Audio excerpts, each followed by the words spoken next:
Hi, namaste and welcome to a completely musical show, Music Mela. नेपथ्य खासै परिचय त दिइराख्नु पर्ने होइन। नेपालको एउटा चर्चित ब्यान्ड जसले लाखौंको मन जित्न सफल भएको छ र अब यो ब्यान्ड 2 सातापछि बेलायतको वेम्बली अरिनामा परफर्म गर्दैछ। वेम्बली अरिनामा परफर्म गर्नु एउटा संगीतकर्मीको लागि धेरै ठूलो सफलता हो।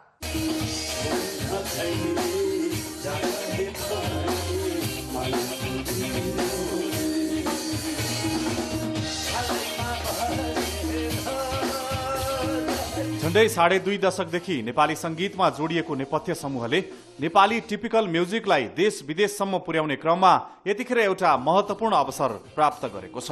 नसोचेको चिज अब नभइरहेको चिज हुँदाखेरि वेम्बली जस्तो ठाउँमा कार्यक्रम गर्न जान पाउँदाखेरि आफूलाई भाग्यमानी लागिरहेछ। विश्वका कुनै पनि संगीतकर्मीहरूको एउटा उच्च चाहना अथवा सपना नै भनौं बेलायतको वेम्बलीमा परफर्म गर्नु पनि हो। संघर्ष र परिश्रम त सबभन्दा पहिला भइहाल्यो, त्यसपछि भाग्य पनि हुनु पर्दो रहेछ भाइ। जिन्दगीमा सोचेको जस्तो रचेको जस्तो हुँदैन रहेछ नि त जिन्दगी त। जिन्दगी भन्ने त अब बाँच्दा गरिने काम न हो आखिरमा, तर काम गर्ने चाहिँ निरन्तरता हुनु पर्दो रहेछ। काम गर्दै गएपछि मौका पाइँदो रहेछ भन्ने चाहिँ लागेको छ यसपालिको यो वेम्बली कार्यक्रम। हालसम्म विश्वका केही चलेका गायक गायिकाले मात्र प्राप्त गरेको अवसरसँगै यतिखेर नेपालको पहिलो सांगीतिक ब्यान्डका रूपमा नेपथ्यले वेम्बलीमा परफर्म गर्दैछ। सबभन्दा पहिला चाहिँ हामीले नेपाली ट्युनमा काम गर्यौं। नेपाली लोकगीतहरू आधारित चाहिँ लोक आधारित गीतहरू धुनहरूले चाहिँ हामीले काम गर्यौं गीतहरू।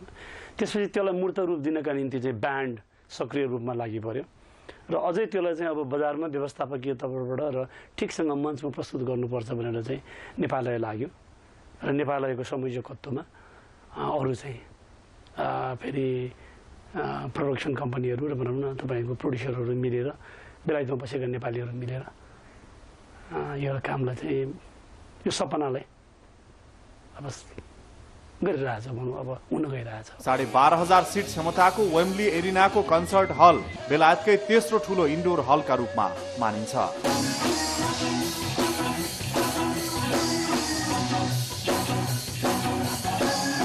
मुख्यतया सहभागीहरू चाहिँ नेपाली श्रोताहरू नै दर्शकवृन्द नै हुनुहुन्छ र त्यसपछि आउने भनेको चाहिँ वरिपरि भनौँ न भएका युरोपमा भनौँ भएका नेपालीहरू जसले नेपाल घुम्न आएका छन् र नेपाल मन पराउने मान्छेहरू छन्, विदेशीहरू र नेपाली सङ्गीत मन पराउने मान्छेहरू, ती मान्छेहरू केही आउँछन् र त्यसपछि अर्को चाहिँ वेम्बलीको एरिनामा चाहिँ फलो गर्ने म्युजिक लभरहरू जसले चाहिँ विश्वका कस्ता कस्ता कार्यक्रमहरू त्यहाँ हुँदै गर्छ त्यसलाई फलो गरिरहेको फलोअरहरू हुन्छ नि, उहाँहरू आउने छन् भन्ने मलाई लाग्छ। अगस्त 3 तारिकका दिन बेलायतमा हुने उक्त कन्सर्टको तयारीमा लागेको नेपथ्य यतिखेर रिहर्सलमा व्यस्त छ।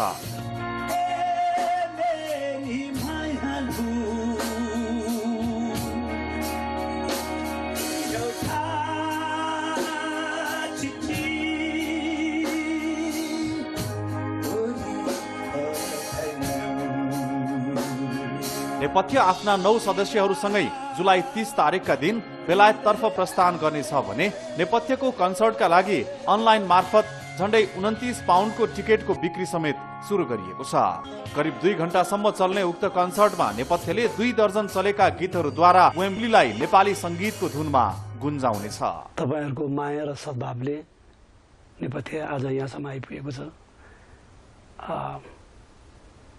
तपाईहरुले सोचेको जस्तो हामीले रचेको जस्तो भइरहोस्, सबैलाई राम्रो होस्, त्यही नै हो। तपाईहरुको शुभकामना लिएर हामी जाँदैछौँ वेम्बलीमा।